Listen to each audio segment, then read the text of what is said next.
India versus England మధ్య జరుగుతున్న 5th test day 4 complete అయిపోయింది. మరి డే 4కి సంబంధించిన మ్యాచ్ గురించి ఈ వీడియోలో తెలుసుకుందాం. మరి వీడియోని ఎండ్ వరకు అయితే చూడండి. వీడియోని స్టార్ట్ చేసే ముందు నాదొక చిన్న రిక్వెస్ట్. మన ఛానల్ని ఎవరైనా సబ్స్క్రైబ్ చేసుకోకపోతే వెంటనే సబ్స్క్రైబ్ చేసుకోండి. అలాగే పక్కన ఉన్న బెల్ ఐకాన్ ఆన్లో పెట్టుకోండి. నేను పెట్టే ప్రతి వీడియో మీకు నోటిఫికేషన్ రూపంలో వస్తుంది.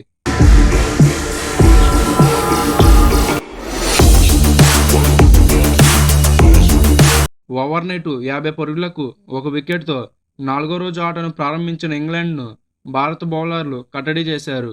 76 బంతుల్లో హాఫ్ సెంచరీ పూర్తి చేసుకున్న బెన్ డకెట్ను ప్రసిద్ధ్ కృష్ణ అవుట్ చేయగా, కెప్టెన్ ఒలీ పోప్ను సిరాజ్ స్టన్నింగ్ డెలివరీతో ఎల్బీడబ్ల్యూగా పెవిలియన్కు చేర్చాడు. ఒలీ పోప్ రివ్యూ తీసుకోగా ఫలితం లేకపోయింది. ఈ పరిస్థితిలో గ్రీజ్లోకి వచ్చిన హ్యారీ బ్రూక్, జో రూట్ ఇంగ్లాండ్ను ఆదుకున్నారు. 19 పరుగుల వ్యక్తిగత స్కోర్ వద్ద హ్యారీ బ్రూక్ ఇచ్చిన క్యాచ్ను అందుకున్న సిరాజ్ సమన్వయం కోల్పోయి బౌండరీ లైన్ను తొక్కాడు. ఈ అవకాశంతో చెలరేగిన బ్రూక్ టీమిండియాను 98 బంతుల్లో 14 ఫోర్లు 2 సిక్స్లతో 111 పరుగులు చేసి శతక్కొట్టాడు. అతన్ని ఆకాశ్దీప్ అవుట్ చేయడంతో 4 వికెట్కు నమోదైన 195 పరుగుల భాగస్వామ్యానికి తెరపడింది.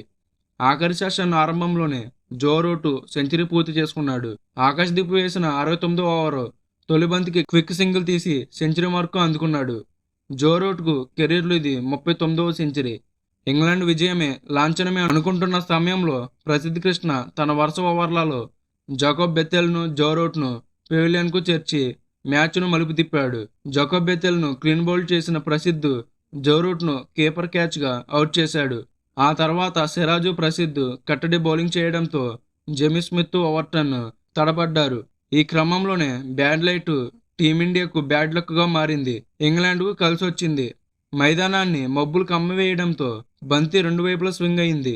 ఆట సజావుగా సాగి ఉంటే టీమిండియా బౌలర్లకు అడ్వాంటేజ్గా మారేది. 4 ఓవర్ల తర్వాత కొత్త బంతి వచ్చేది. అప్పుడు బంతి మరింత స్వింగ్ అయ్యేది. కానీ బ్యాడ్ లైట్ టీమిండియా కొంపముంచింది. స్వింగ్ కండిషన్స్ భారత బౌలర్లు చెలరేగి ఇంగ్లాండ్ బ్యాటర్లు పని పట్టేవారు.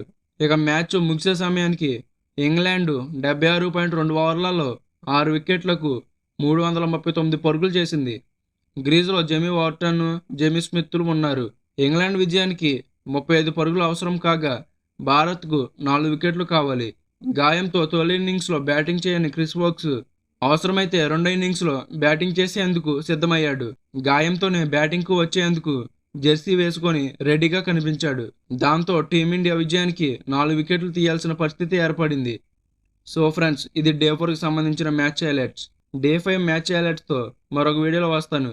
ఈలోపు మన ఛానల్ని ఎవరైనా సబ్స్క్రైబ్ చేసుకోకపోతే వెంటనే సబ్స్క్రైబ్ చేసుకోండి. అలాగే పక్కనున్న బెల్ ఐకాన్ ఆన్లో పెట్టుకోండి. అర్థమైందా రాజా?